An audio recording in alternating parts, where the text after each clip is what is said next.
One of the 20th century's most notorious get-rich-quick schemes is back.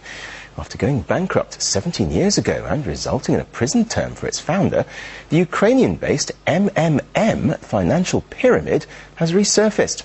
And despite the project once wiping out the savings of millions, there are still plenty of investors willing to open their wallets once again. RT's Alexei Yarashevsky has the story.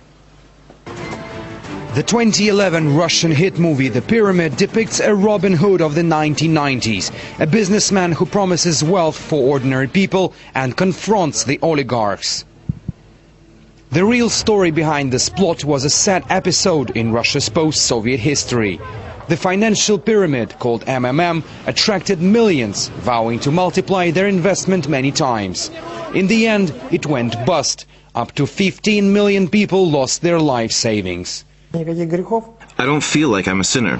What about MMM 94? It was undermined by the government, so a new MMM emerged with virtually unlimited resources, absolutely uncontrolled. So the situation was not acceptable and everything was done to eliminate it. Sergei Mavrodi, the driving force behind the MMM movement, spent 5 years in prison for fraud.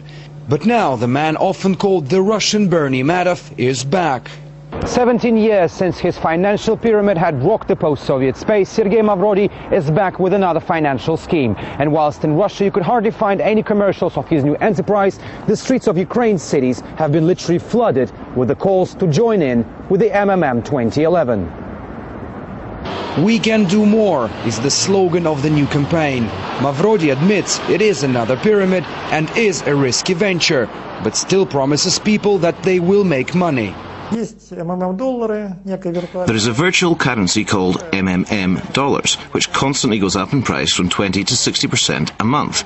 This price only I can set. Some individuals exchange money between themselves without any obligations, guarantees and conditions. It is a fundamental point.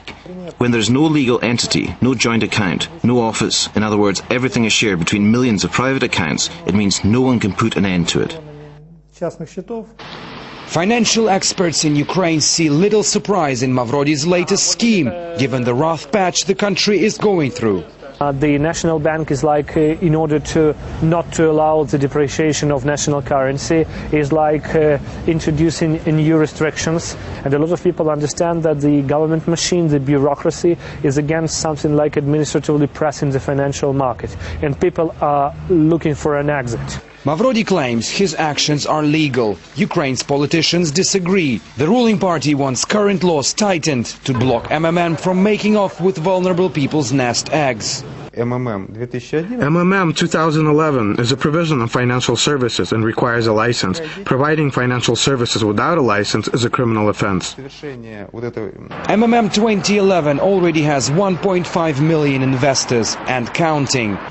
Mavrodi again convinced it is a road to riches. Try telling that to the many millions of victims left with nothing and still reeling from his previous Ponzi. Alexei Yarashevsky, RT, reporting from Kiev in Ukraine.